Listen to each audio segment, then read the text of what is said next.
We're going to talk about getting you compensated for your contributions to, property that was acquired during your relationship if you're a common law spouse. So you might already know that if you're married, that your right to equalization is essentially automatic, right? So subject to, unconscionable circumstances for the most part, if you're in a marriage, at the end of the relationship, if there are assets to be divided, it just gets equalized. But what happens to common law spouses? You don't have the same rights. But does that mean that you just, that's it? Like you just get nothing, I mean, yes, obviously if your name is on property, then you will, if you're a joint owner or 50% owner, whatever the case may be, you will get your share of that because by virtue of being on title. But what happens where you're contributing to a relationship, even contributing financially, or maybe not financially, but you are, contributing positively to a relationship, and then it ends and all of a sudden there are no assets in your name and the other person just by virtue of owning it all just gets to walk away with it. Well, we can see how that can be unfair, right? We can see that. So the law says that, and that's why there's something called trust claims. So what would happen in that situation is you will be bringing a claim essentially saying to the courts that the other party will be unjustly enriched if they, if property was just shared based on ownership. So earlier I had talked about, maybe owning a property 50-50. But what happens even where, for whatever reason, you buy, say real property and you have a 10% interest while your ex has 90% interest. And let's say you've both been contributing to this property equally. Well, the other side would be unjustly enriched because maybe the intention wasn't for you to have this just 10% interest in the property. There might have been circumstances that made that appropriate at the time.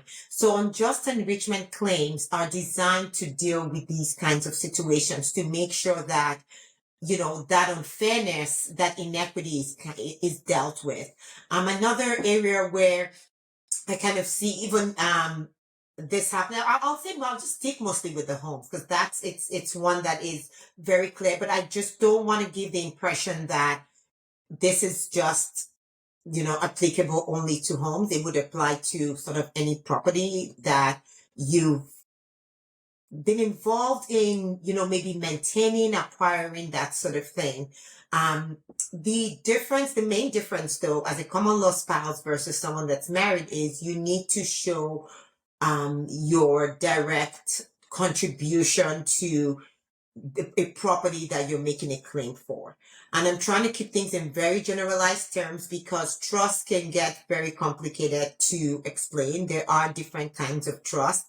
Don't mistake this for, trust funds. We've all heard about the trust fund babies. Maybe you're one, but that's not the kind of trust we're talking about here. Here we're talking about the law creating trust to kind of, create fairness between parties. So it could be a trust where the law makes you an owner of property. So that would be a constructive trust where the court says, well, now you have an ownership interest in this property because, to do otherwise would unjustly enrich the parties. But there I am going into the legalities of it. That's not the point of this video. The point of this video is to have you understand that just because you're not married doesn't mean that all of your contributions to the acquisition and maintenance and whatnot of a property will go uncompensated for.